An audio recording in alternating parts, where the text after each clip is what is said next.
کیا آپ کو لگتا ہے کہ ایک یہ جو ٹارچر ہے یا جو ایک سوچ ہے یہ بھی کئی عورتوں میں ڈیفیشنسی آف مطلب نیوٹریشن اور ہمارے ایلیمنٹس کرتی ہے؟ کیونکہ جب آپ ہر ٹائم سوچ میں رہو گے، ڈپریشن میں رہو گے، سیڈ رہو گے ڈیورنگ یور پریگنینسی، تو کمپلیکیشنس تو ہونا مسٹ ہے.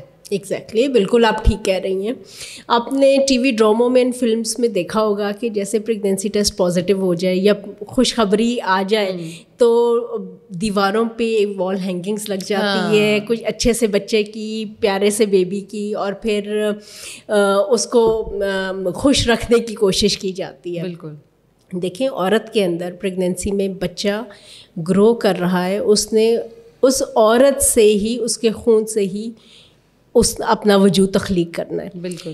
جہاں پر وہ اس کی جسمانی صحت اس عورت کے خون سے بن رہی ہے، وہیں پہ اس عورت کی ایموشنز اور اس کی تھاٹ بھی اس کے اندر ٹرانسفر ہو رہی ہے. اگر ایک عورت ڈپریس رہے گی، اگر ایک عورت لو موڈ میں رہے گی، چڑچڑی رہے گی، اس کی نفسیات کا اثر اس کے بچے پہ بھی پڑے گا.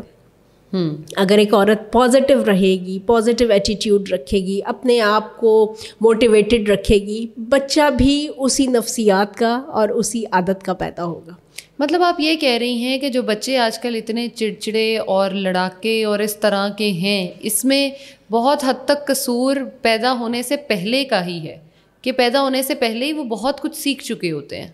ہمارا یہ والی جو ایج ہے یہ ہے گیجٹس کی، ٹی وی کی اور موبائل کی.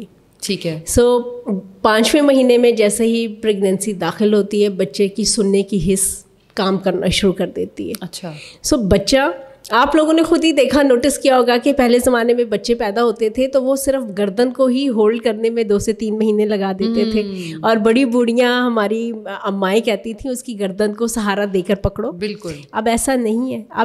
اب بچہ جیسے ہی پیدا ہوتا ہے وہ گردن گھما کے دیکھتا ہے ادھر سے ادھر. ٹرو.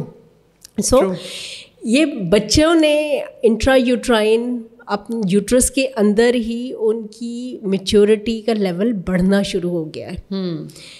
بہت ساری چیزیں وہ اپنی اندر کی زندگی میں، یوٹرس کے اندر کی زندگی میں سن کے ان کی برین کی ڈیولپمنٹ امپروو ہو گئی ہے.